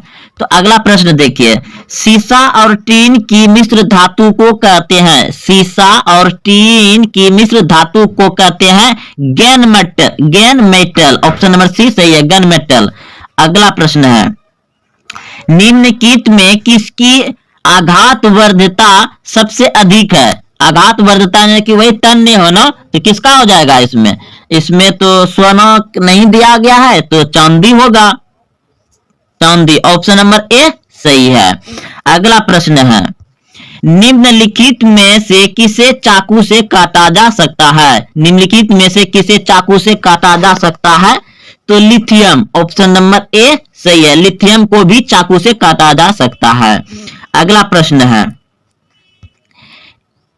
एकमात्र ओ धातु जो द्रव रूप में पाई जाती है। तो एक क्वेश्चन पूछ दिया है, एकमात्र ओ धातु जो द्रव रूप में पाई जाती है, तो ब्रोमीन है, ब्रोमीन। अगला प्रश्न है, शुद्ध सोने को व्यक्त किया जाता है, शुद्ध सोने को व्यक्त किया जाता है, तो शुद्ध सोने को व्यक्त किया जाता है 22 कैरेट से, 22 कैरेट से, ऑप्शन नंबर ए सही है। 22 कैरेट, सॉरी 22 कैरेट से बनता है आपका आभूषण, लेकिन शुद्ध सोना जो होता है वह 24 कैरेट का होता है, 24 कैरेट का। 22 कैरेट का क्या होता है, आभूषण बनता है, उसमें कुछ मिलावट किया जाता है, क्योंकि शुद्ध सोना जो है ना मुलायम होता है, तो मुलायम होगा तो उसका तो जेवर गहना बनेगा नहीं, उसमें कुछ कठोरतापन होना चाहिए। तो 22 कैरेट होता है, यानी कि 2 कैरेट से दो से कुछ अलग से मिला दिया जाता है। तो शुद्ध सोने को व्यक्त किया जाता है, यानी कि शुद्ध सोना जो होता है किसका, 24 कैरेट का जो सोना है वह एकदम बिल्कुल शुद्ध है, ऑप्शन नंबर बी सही हो जाएगा। सही कथन को चुने, तो सही कथन को चुने, तो इसमें सही कथन हो जाएगा आपका ऑप्शन नंबर ए ही शुरू में। धातुएं प्राय ठोस गैस या ठोस होती है, धातुएं क्या होती है, प्राय गैस या ठोस होती है। जैसे देखिए हाइड्रोजन धातु है, ऑक्सीजन भी धातु है, तो ऑक्सीजन गैस है और ठोस भी हो सकता है धातु, धातु तो जैसे लोहा हो गया ठोस है। चलिए तो समझ गए होंगे कि ओ धातु में प्राय क्या होती है, गैस हो सकती है या तो ठोस हो सकती है। चलते अगले प्रश्न की ओर, धातु जो सिर्फ अम्लराज में घुलता है, धातु जो सिर्फ अम्लराज में घुलता है, तो अम्लराज में जो घुल जाता है पूरा एकदम, तो वो है सोना आपका, AU सोना, ऑप्शन नंबर सी सही हो जाएगा। अगला प्रश्न है, हीरा निम्नलिखित में किसका अपरूप है? हीरा निम्नलिखित में से किसका अपरूप है? तो हीरा जो है कि कार्बन का अपरूप है, ऑप्शन नंबर ए सही हो जाएगा, कार्बन का अपरूप है हीरा। अगला प्रश्न है, निम्नलिखित में कौन सी प्रक्रिया एनोडीकरण है? तो ऑप्शन नंबर ए सही हो जाएगा, ऑप्शन नंबर ए सही है। एल्युमिनियम पर उसके ऑक्साइड की मोटी परत चढ़ाने की क्रिया को कहते हैं। तो दोस्तों अगर आपको अच्छा लगा तो अपने दोस्तों में भी शेयर करें, और हाँ अभी तक चैनल को सब्सक्राइब नहीं किया तो चैनल को सब्सक्राइब कर लें और लाइक जरूर करें। फिर मिलते हैं अगले वीडियो में। जय हिंद, जय भारत। जब हम किसी वस्तु को देखते हैं तो उसका प्रतिबिंब बनता है। जब हम किसी वस्तु को देखते हैं तो आंख में उसका प्रतिबिंब कहाँ बनता है? प्रश्न कर रहा है, जब भी हम किसी वस्तु को देख रहे हैं तो उसका प्रतिबिंब कहाँ बनता है? आंख में, कॉर्निया पर, रेटिना पर, पुतली पर, किस पे बनता है? आपके सामने 4 ऑप्शन है। इस प्रश्न का उत्तर बहुत विद्यार्थी में से आप सभी जानते होंगे कि उसका प्रतिबिंब बनता है रेटिना पर। ऑप्शन नंबर बी बिल्कुल सही है। जब हम किसी वस्तु को देखते हैं तो उसका प्रतिबिंब कहाँ बनता है? आंख में, रेटिना पर बनता है। अगला प्रश्न देखिए, जब आंख बहुत दूर की वस्तु पर फोकस की जाती तो सिलियरी मांसपेशियां क्या करता है? सबसे कम तनाव में रहती है, थोड़ा तनाव में रहती है, सबसे अधिक तनाव में रहती है, या तनाव में नहीं रहती है? तो इस प्रश्न का उत्तर हो जाएगा, जब आंख बहुत दूर की वस्तु पर फोकस की जाती है तो सिलियरी मांसपेशियां सबसे कम तनाव में रहती है। ऑप्शन नंबर ए यानी को बिल्कुल सही है। अगला प्रश्न है कि निकट दृश्य वाली आंख किन वस्तुओं को साफ साफ देख सकता है? यानी प्रश्न कर रहा है कि जिस व्यक्ति को निकट दृष्टि दोष है, निकट दृष्टि दोष है, उसको कह दिया डॉक्टर ने इसको निकट दृष्टि दोष है, तो वह किन वस्तु को साफ साफ देख सकता है? तो वह नजदीक की ही वस्तु को साफ साफ देख सकता है। दोस्तों याद रखिएगा, निकट इस वस्तु को साफ साफ देख सकता है, निकट इस वस्तु को ही साफ साफ देख सकता है निकट दृष्टि दोष वाले व्यक्ति। अगला प्रश्न देखिए, प्रश्न है इस आपका ये कि मायोपिया वही है जो है, तो मायोपिया होता है निकट दृष्टि दोष। ऑप्शन नंबर ए बिल्कुल सही है। अगला प्रश्न है आपका 7 नंबर, हाइपरमेट्रोपिया वही है जो है, तो इस प्रश्न का उत्तर होगा आपका ऑप्शन नंबर बी बिल्कुल सही है। दीर्घ दृष्टि दोष जो होता है दीर्घ दृष्टि दोष में आता है। अगला प्रश्न देखिए, प्रश्न है नेत्र के किस दोष को दूर करने के लिए अवतल लेंस का व्यवहार किया जाता है? नेत्र के किस दोष को दूर करने के लिए अवतल लेंस का व्यवहार किया जाता है? तो इस प्रश्न का उत्तर होगा आपका ऑप्शन नंबर ए बिल्कुल सही है, निकट दृष्टि दोष। निकट दृष्टि दोष के लिए अवतल लेंस का व्यवहार किया जाता है। अगला प्रश्न है आपका कि सामान्य नेत्र के लिए निकट बिंदु और दूर बिंदु क्रमशः, समान नेत्र के लिए यानी कि सामान्य नेत्र के लिए निकट बिंदु और दूर बिंदु क्रमशः, तो सबसे पहले दोस्तों पूछा है निकट। निकट तो आप सभी जानते हैं कि निकटतम बिंदु कितना होता है? 25 cm। कितना होता है? 25 cm होता है। और दूर बिंदु यानी कि अधिकतम कितना होता है? अनंत होता है। तो इस प्रश्न का उत्तर हो जाएगा आपका ऑप्शन नंबर बी बिल्कुल सही है, क्योंकि पहले हमको निकटतम पूछा है, तो पहले यहाँ पे हमारा निकटतम 25 cm है, फिर बाद में पूछा है दूर बिंदु, तो दूर बिंदु कितना होता है? अनंत तक। यानी कि हम लोग निकटतम सबसे कम 25 cm की दूरी को साफ साफ देख सकते हैं, और अधिकतम पूछा जाए तो अनंत बहुत दूर तक हम लोग साफ साफ देख सकते हैं। दोस्तों यहाँ भी ऑप्शन में दिया हुआ है, लेकिन ये गलत है, क्योंकि यहाँ पहले पूछा है निकटतम, तो निकटतम यहाँ पहले दिया गया 25 cm, और दूर बिंदु दिया है लास्ट में, तो लास्ट में, तो ऑप्शन नंबर बी सही है। अगला प्रश्न है नेत्र के किस दोष को हटाने के लिए उत्तल लेंस का व्यवहार किया जाता है? नेत्र के किस दोष को हटाने के लिए उत्तल लेंस का व्यवहार किया जाता है? तो इस प्रश्न का उत्तर होगा आपका ऑप्शन नंबर खो बिल्कुल सही है, यानी बी दीर्घ दृष्टि दोष। दीर्घ दृष्टि दोष को हटाने के लिए उत्तल लेंस का प्रयोग किया जाता है, और निकट दृष्टि दोष को हटाने के लिए अवतल लेंस का प्रयोग किया जाता है। अगला प्रश्न है कि ओ बिंदुकता दूर करने के लिए किस लेंस का व्यवहार किया जाता है? तो इस प्रश्न का उत्तर होगा आपका ऑप्शन नंबर सी बिल्कुल सही है, बेलनाकार लेंस का प्रयोग किया जाता है। अगला प्रश्न है कोई व्यक्ति दुफोकसीय लेंस का प्रयोग करता है तो वह पीड़ित है। कोई व्यक्ति दुफोकसीय लेंस का प्रयोग करता है तो वह पीड़ित है। तो इस प्रश्न का उत्तर हो जाएगा आपका ऑप्शन नंबर सी बिल्कुल सही है, यानी निकट दृष्टि दोष एवं दीर्घ दृष्टि दोष दोनों दोष से वह ग्रस्त है, पीड़ित है, जो कि वह दुफोकसीय लेंस का प्रयोग करता है। अगला प्रश्न देखिए, प्रश्न है आपका अगला नंबर कि सरल सूक्ष्मदर्शी में होता है। सरल सूक्ष्मदर्शी में होता है, क्या होता है? एक उत्तल लेंस होता है। अगला प्रश्न देखिए, बहुत छोटी वस्तुओं को देखने के लिए व्यवहार किया जाता है। यानी बहुत छोटी वस्तुओं को देखने के लिए व्यवहार में लिया जाता है या किया जाता है।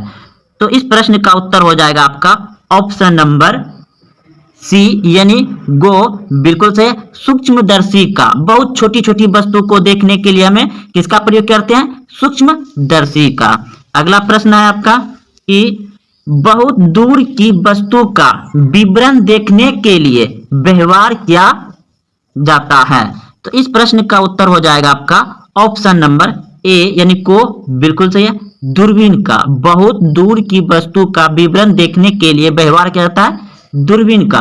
और छोटी सी छोटी वस्तु को देखने के लिए व्यवहार किया जाता है किसका? सूक्ष्मदर्शी का।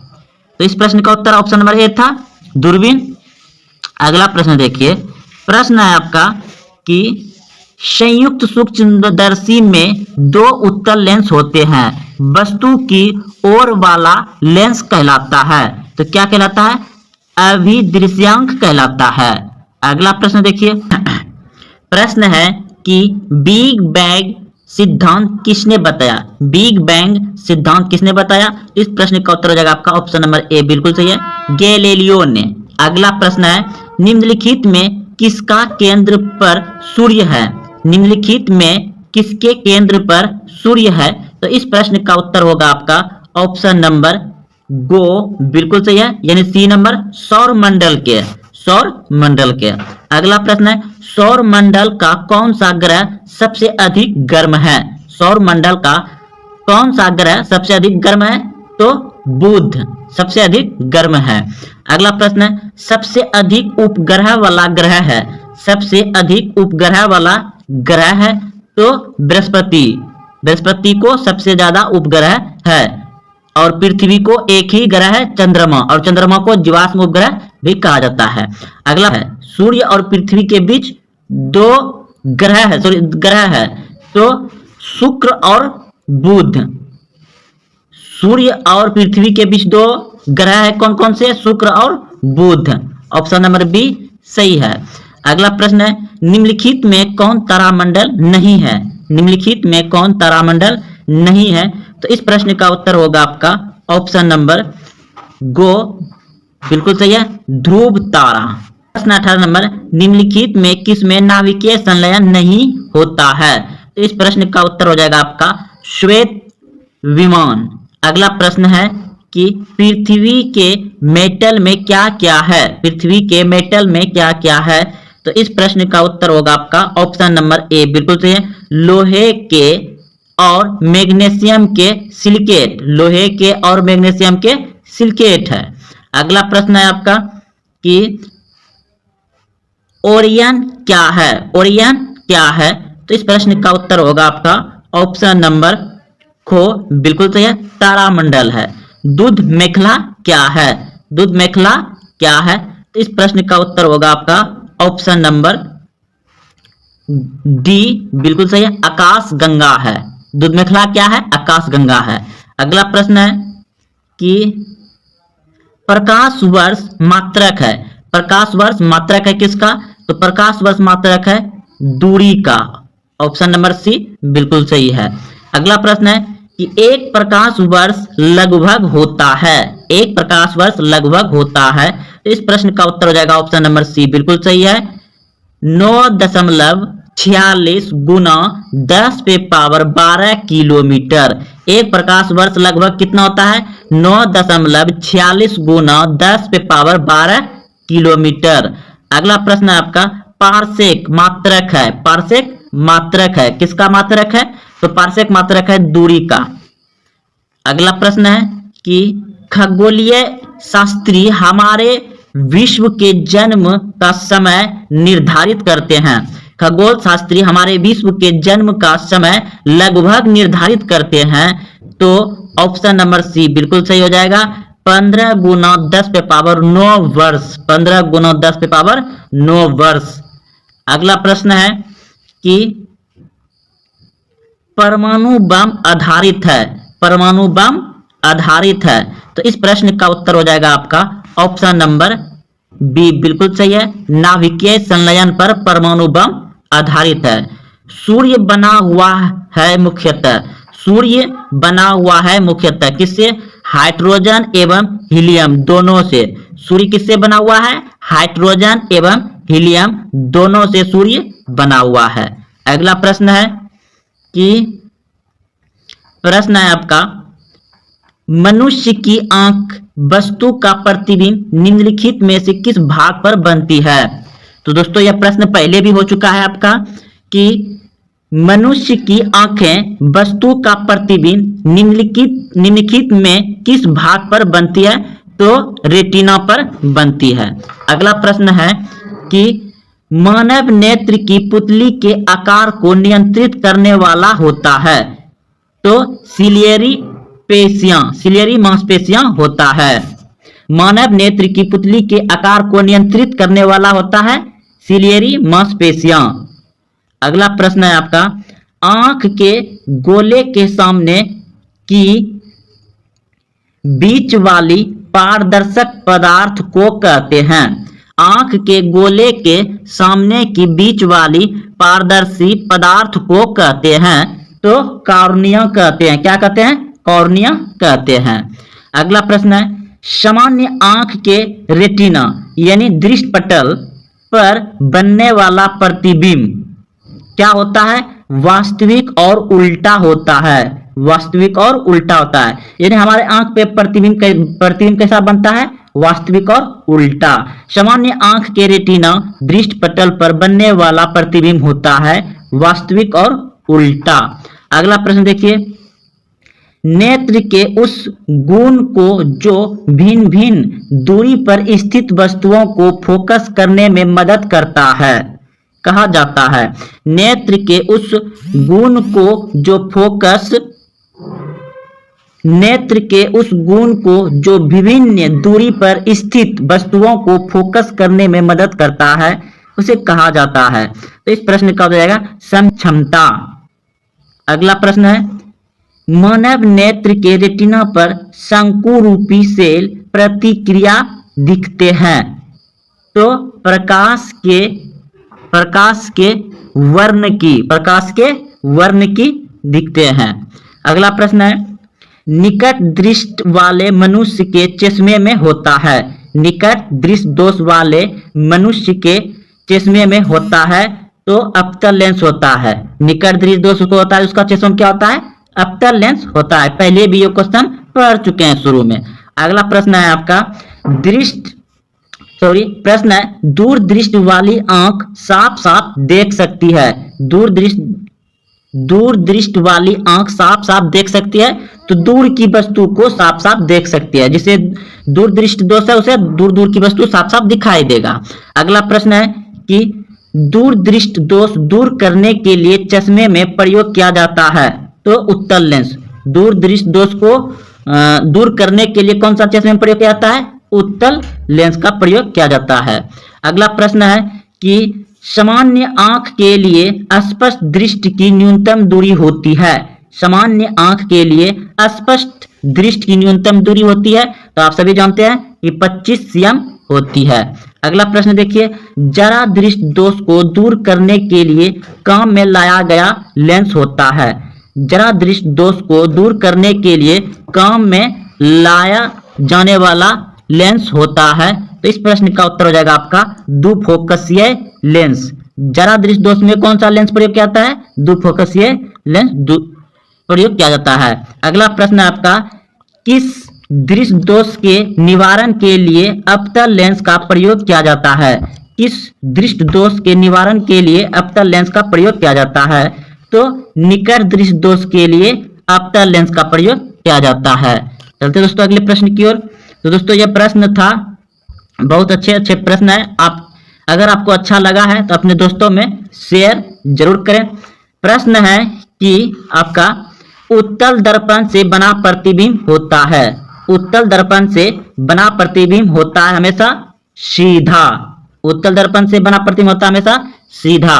अगला प्रश्न है आपका कि किसी वस्तु बीम का आवर्धित काल्पनिक प्रतिबिंब होता है। इस प्रश्न का उत्तर हो जाएगा आपका अवतल दर्पण से। अगला प्रश्न है कि दाढ़ी बनाने के लिए उपयुक्त गोलीय दर्पण में सीधा प्रतिबिंब प्राप्त करने के लिए चेहरे को रखना चाहिए। तो सीधा प्रतिबिंब प्राप्त करने के लिए चेहरे को रखना चाहिए मुख्य फोकस और ध्रुव के बीच, मुख्य फोकस और ध्रुव के बीच। अगला प्रश्न है, गोलीय दर्पण की फोकस दूरी उसकी वक्रता त्रिज्या की क्या होती है? आधी होती है। गोलीय दर्पण की फोकस दूरी उसकी वक्रता त्रिज्या की आधी होती है। ऑप्शन नंबर ए बिल्कुल सही है। अगला प्रश्न है कि हजामत बनाने के लिए जिस दर्पण का व्यवहार किया जाता है वह होता है अवतल। क्या होता है? अवतल। हजामत बनाने के लिए किस दर्पण का व्यवहार किया जाता है? अवतल दर्पण का। अगला प्रश्न है कि जब किसी वस्तु को अवतल दर्पण के सामने प्रधान फोकस और ध्रुव के बीच रखा जाता है तो किस प्रकार का प्रतिबिंब बनता है? तो काल्पनिक और सीधा बनता है, काल्पनिक और सीधा बनता है। अगला प्रश्न है, मोटर गाड़ी के चालक के सामने लगा रहता है, मोटर गाड़ी के चालक के सामने लगा रहता है। तो इस प्रश्न का उत्तर हो जाएगा आपका उत्तल दर्पण। क्या लगा रहता है? उत्तल दर्पण। अगला प्रश्न है, जो सतह नियमित रूप से प्रकाश का परावर्तन करता है वह है। जो सतह नियमित रूप से प्रकाश का परावर्तन करता है वह है दर्पण। वह क्या हो जाएगा? दर्पण। जो भी चिकनाहट वस्तु जो प्रकाश का परावर्तन करते उसे क्या कहते हैं? दर्पण। अगला प्रश्न देखिए, उत्तल दर्पण द्वारा बना प्रतिबिंब होता है। उत्तल दर्पण द्वारा बना प्रतिबिंब होता है। तो उत्तल दर्पण द्वारा बना प्रतिबिंब होता है काल्पनिक एवं छोटा, काल्पनिक एवं छोटा होता है। प्रश्न 11 नंबर, एक अवतल दर्पण की फोकस दूरी 12 सेंटीमीटर है, उसकी वक्रता त्रिज्या होगी, उसकी वक्रता त्रिज्या होगी। तो देखिए दोस्तों, इसका सूत्र होता है कि R बराबर, यानी R बराबर त्रिज्या बराबर होता है 2f। f मतलब फोकस दूरी, तो 2 रह जाएगा। तो फोकस दूरी कितना दिया हुआ है? गुना 12 हो जाएगा। तो 12 गुना कितना हो जाएगा? 24। तो 24 cm हो जाएगा। ऑप्शन नंबर सी आप यहां से भी समझ सकते हैं। तो एक अवतल दर्पण की फोकस दूरी 12 cm है, तो उसकी वक्रता त्रिज्या कितनी हो जाएगी? दुगुनी हो जाएगी। 12 दूना 24। तो अगला प्रश्न देखिए, एक गोलीय दर्पण की वक्रता त्रिज्या 40 cm है, उसकी फोकस दूरी होगी, उसकी फोकस दूरी क्या हो जाएगी? यानी कि एक गोलीय दर्पण की वक्रता त्रिज्या 40 cm है, तो उसकी फोकस दूरी क्या होती है? आधी होती है, यानी कि क्या हो जाएगा? हुआ 20 cm हो जाएगा। तो देखिए f बराबर होता आपका r/2, f बराबर r/2। तो वक्रता त्रिज्या कितना दिया गया है आपको? 40। तो 40/2, तो 2 से भाग लग जाएगा, यानी कि 20 हो जाएगा। तो आपका ऑप्शन नंबर सी बिल्कुल सही था, 20 cm। अगला प्रश्न देखिए, 10 cm फोकस दूरी वाले एक अवतल दर्पण के सामने 20 cm की दूरी पर एक व्यक्ति बीम रखने पर प्रतिबिंब बनेगा। तो दर्पण के वक्रता केंद्र पर बनेगा। ऑप्शन नंबर ए बिल्कुल सही है। अगला प्रश्न आपका, एक गोलीय दर्पण से 5 cm की दूरी पर रखी एक वस्तु बीम का प्रतिबिंब दर्पण में 30 cm की दूरी पर उसी ओर बनाता है जिस ओर वस्तु बीम है, तो आवर्धन है। तो इस प्रश्न का उत्तर देखिए, आपका आवर्धन बराबर सूत्र होता है, यानी m बराबर सूत्र होता है -v/u। तो v/u कितना आपका? -5, तो माइनस कर जाएगा 56, यानी कि यहाँ पे दिया गया आपको कि m बराबर v/u। तो आप 30u/v का फॉर्मूला बैठा करके आराम से निकाल सकते हैं, -6 आ जाएगा। अब अगला प्रश्न देखिए, अवतल दर्पण है, अवतल दर्पण क्या है? अवसारी है। अवतल दर्पण क्या है? अवसारी दर्पण है। अगला प्रश्न देखिए, किस दर्पण में हमेशा आभासी और छोटा प्रतिबिंब बनता है? किस दर्पण में हमेशा आभासी और छोटा प्रतिबिंब बनता है? तो इस प्रश्न का उत्तर हो जाएगा आपका ऑप्शन नंबर बी बिल्कुल सही है, उत्तल दर्पण में। तो दोस्तों यह आज यहीं तक रहने देते हैं, फिर कल आप लोग को विज्ञान से ही प्रश्न को इसी तरह से वीवीआई प्रश्न लाएंगे जो कि आपको बिहार बोर्ड मैट्रिक परीक्षा में पूछा जा सकता है। तो अच्छा लगे तो लाइक और कमेंट करें कि आपको कैसा लगा, और अपने दोस्तों में जरूर शेयर करें। और आप अभी तक चैनल को सब्सक्राइब नहीं किए हैं तो चैनल को सब्सक्राइब कर लें। धन्यवाद।